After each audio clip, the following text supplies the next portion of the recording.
Group, जो सोचता है वो करता है। आपके अपने सपनों का आशियाना। बिहार राज्य में शराबबंदी कानून पूरी तरीके से फेल है। नमस्कार, आप देख रहे हैं भारत लाइव।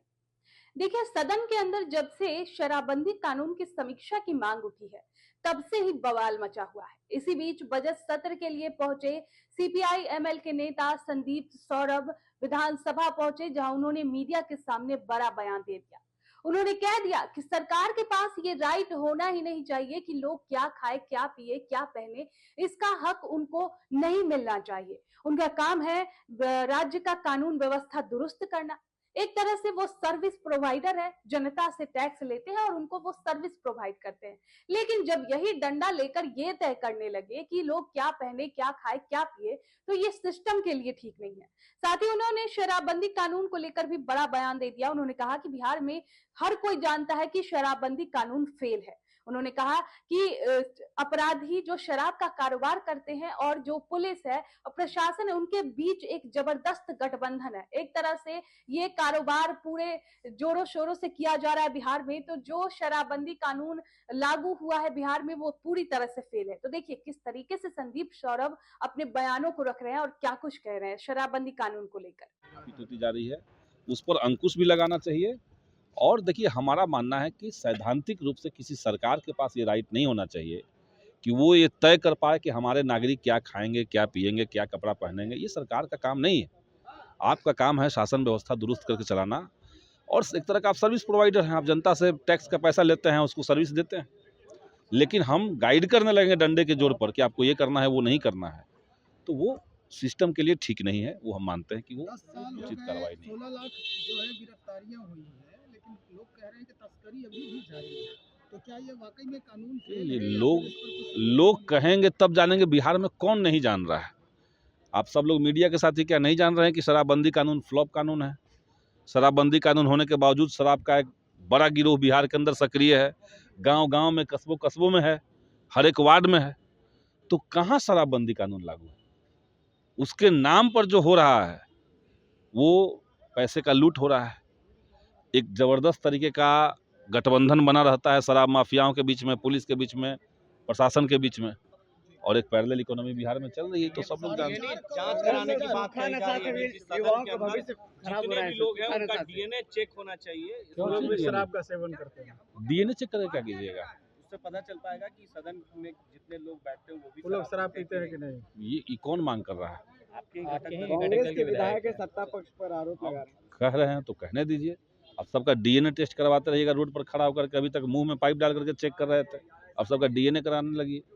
जो काम करना है सरकार से तो वो होता नहीं है। कल सदन के अंदर ग्रामीण विकास विभाग पे चर्चा थी, आप लोग भी सुने होंगे। जीविका को लेकर के सरकार लगभग 2 घंटे तक आत्मूक तरीके से बात रखती रही, लेकिन उसी जीविका में एक सर्वविदित बात हुआ है, घटना हुई है कि 1000 करोड़ से ज़्यादा का इनिशियल कैपिटलाइजेशन फंड जो होता है, जो सरकार ऊपर से प्रोवाइड करती है, जीविका संगठनों तक वो जाता है, उसका हिसाब का आता पता ही नहीं है। जीविका का जो वेबसाइट है उस पर करा कि कोई हिसाब नहीं है हमारे पास 1000 करोड़ का। देश का जो भारत सरकार का ग्रामीण विकास विभाग है, उसने बिहार सरकार को चिट्ठी लिखी है, तो उस पैसे का कोई हिसाब किताब नहीं है। सीए जी ने कहा कि 70,000 करोड़ रुपए का बिहार में कोई अता पता ही नहीं है, उसका कोई उपयोगिता प्रमाण पत्र सरकार ने जमा नहीं किया। तो 70,000 करोड़ रुपए उधर, 1000 करोड़ जो जीविका में साफ साफ दिख रहा है। तो इन तमाम मुद्दों को लेकर के अगर कोई कार्रवाई होती, अगर सच में ईडी और सीबीआई जैसे बॉडीज जो देश के अंदर थे वो स्वतंत्र होते, तो क्या सरकार के को इसका जवाब नहीं देना पड़ता? लोग जेल में नहीं जाते? और अधिकारियों पर शराब के ये जो है आरोप है उन पर, वो लोग भी सेवन। आपके सपनों को हमने सजाया है, ई होम्स पैनोरामा को हमने बनाया है। ई होम्स मेरा एक सपना था जिस पे मैं पिछले 4 साल से काम कर रहा था। हमने जो बनाया है वो सबने है माना। ई होम्स पैनोरामा में हो आपका भी आशियाना। और फाइनली हमने 2021 में इस प्रोजेक्ट को लॉन्च किया। बहुत लोग अप्रिशिएट कर रहे हैं कि पूर्णिया जैसे शहर में, बिहार के, एक तो बिहार की बात करें उसमें भी पूर्णिया जैसे छोटे जगह में इस तरह का लाइफस्टाइल देना, ये सुन के हम लोगों को बहुत अच्छा लगता है। ई होम्स में हमने कुछ और भी किया है, जैसे हम जिस जगह में रह रहे हैं हमारे फैमिली सिक्योर हो, उनको सिक्योरिटी का ध्यान में रखा है। आपकी सुविधा और सुरक्षा आपके लिए खास है, ये आपका विश्वास है। इसमें आर्टिफिशियल इंटेलिजेंस का 7 लेयर सिक्योरिटी का हमने इस्तेमाल किया है। लस ग्रीन कैंपस को बनाया है, यदि हमारा बाउंड्री वाल है तो वो वर्टिकल गार्डन है। ये जितनी भी फैसिलिटी होता है एक इंटरनेशनल टाउनशिप में ई होम्स है, ये हम लोग विश्वास नहीं कर पा रहे हैं। जो भी हमारे मित्र दोस्त या जो भी हमारे बाहर के बाहर आते हैं तो हम लोगों को बहुत अच्छा सुनने को मिलता है और बहुत अच्छा क्रेडिट मिल रहा है। वो सारा हमने सिर्फ एक बिल्डिंग नहीं बनाया, हमें एक बहुत अच्छा लाइफस्टाइल दिया ई होम्स में, और मेरा एक सपना था जिसको मैं आज फुलफिल होते हुए देख पा रहा हूँ। ये आपका आवास है। ई होम्स पैनोरामा में अब आपका निवास है। E Homes Panorama, luxurious lifestyle redefined. Panorama group, जो सोचता है वो करता है। अगर ये वीडियो पसंद आई और वह बिहार के राजनीति और बिहारियत से सरोकार रखेनी तो सब्सक्राइब बटन दबा के चैनल के सब्सक्राइब कर ली।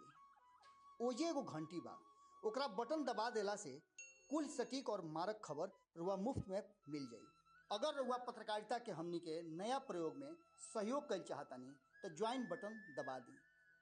पेटीएम नंबर नोट कर ली 9386816700।